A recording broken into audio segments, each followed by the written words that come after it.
I believe. There it is. There he is.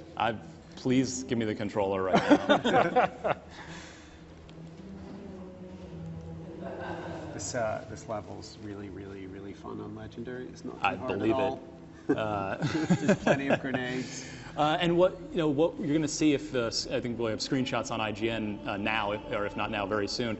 You guys had Blur, one of the really well-regarded cinematic studio, redo all of the Halo 2 cinematics. So Sergeant Johnson went from he hasn't aged well as far as the 2004 engine to now he looks basically picture the Halo 4 cutscenes, but better, effectively, right? Is that fair to say? Yeah, I mean, it was fantastic. I mean, Halo 2, really, I mean, there's over like 60 minutes of cinematics, and Blur's redoing all of them. And what's fun is the cinematics also work with that back feature, so you can swap instantly between the new cinematics to the old ones while you're watching it.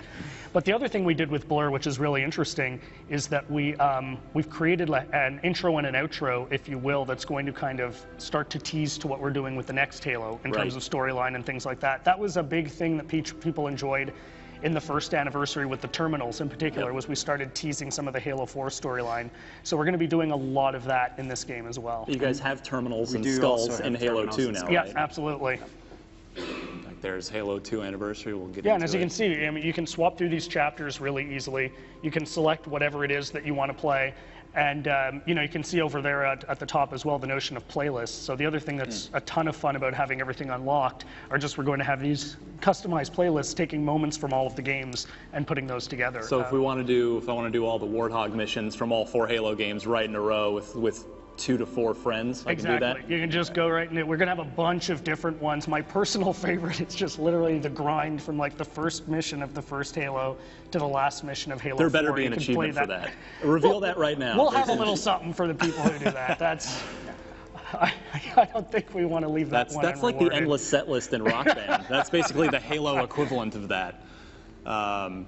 So every mission in every game is unlocked from the get-go, right? There's no need to, I don't have to play through all 4 games again. It's just all right here. Yep, completely unlocked. I mean, you absolutely can play through, each of them entirely if you want.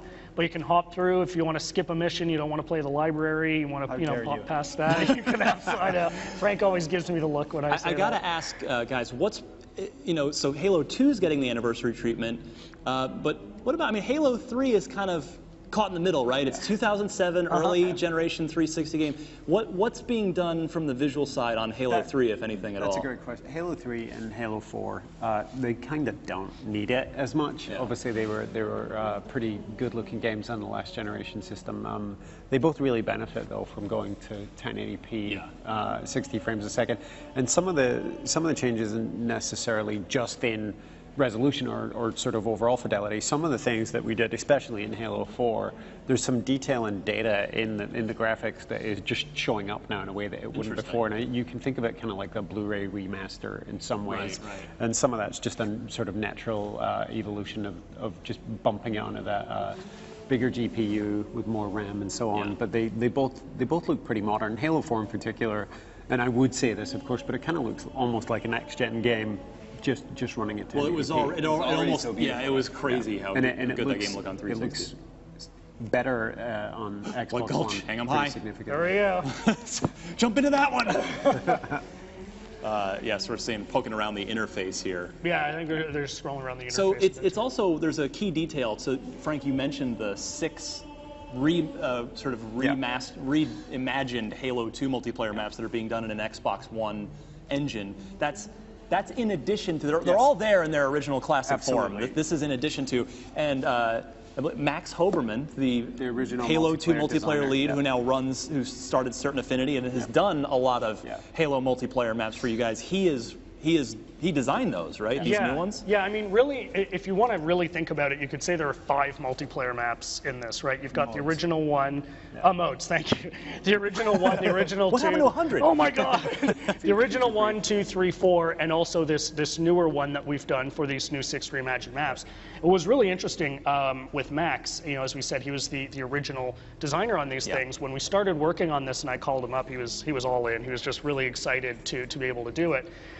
Then we sat down with him and just started talking, like, what are things you wanted to do that you couldn't necessarily get done, either for time, either for technology, things like that. And as you look at these maps today, what are, how would you like to envision these? So it's just a fabulous process working through with Max and the rest of the team over there in bringing these maps to life. And we showed you guys Ascension today, and we'll be rolling out some of the other maps as we get closer to launch. And let's touch on, so Halo 1, of course we talked about the multiplayer. The campaign, it is the anniversary edition of the Halo 1 campaign. So with that one, we can. It sounds like it's not being given maybe the full Halo 2 style treatment where it's built for Xbox One, but it is the switch back and forth between classic and the sort of modern, the refreshed look we saw a few years ago. Absolutely, yeah. So it's the same one we launched at. Here we go. We're in the CAIRO station. 1080p, 60 frames. So you know what? I wanted to ask you guys this. I believe you had confirmed this for me earlier. Two-player online co-op for the first time in the Halo campaign, correct? Halo 2 campaign? That's right. Yeah, we're going to have that for in particular for 2, 3, and 4. Yep. We're going to have those across the board on those, which is going to be a tremendous amount of fun. Similar for Forge as well. You're going to be able to Forge on 2, 3, and 4. Awesome. Forge on 2? That's correct. How is that possible? That's more the magic. Yeah, I know. I saw some speculation just before we got here, actually, like people wondering if we were doing Forge for those or not. And yeah, we absolutely are. Yeah, when I met with you guys just a few weeks ago, you hadn't confirmed it, and I put it in my. I have a big preview piece that breaks down everything on IGN right now. I need to actually go in and update that with some good news. I want to keep you going. Yeah, no, so absolutely. So when when we spoke, what was it, 3 weeks ago? Yeah, something like that. We were close to locking it, but we weren't 100%. And between now and then, that has locked and confirmed. So, Dan and Frank, I want to have you talk us through here what's going on. Well, you're coming up to about the visual fidelity and exactly what's going on under the hood here. Caveat the whole thing. This is obviously work in progress. Sure. This is going to get better and better as we keep working through it. And there's definitely with this kind of development, there's a lot of layering that goes in, even more so than building a game from scratch. Yeah. And but we're pretty happy with it. Yeah, and it's funny. Sometimes the change is really jarring and frightening, but sometimes it's kind of testament to how well built the game environment was in the first place. And we saw that with the original anniversary.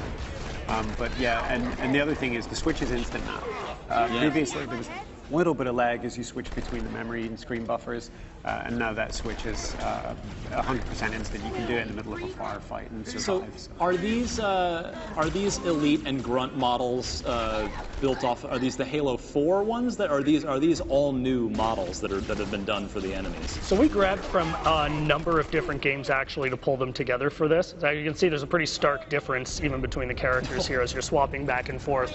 So really there's no one answer to that. We grabbed across the board and made modifications on a case-by-case.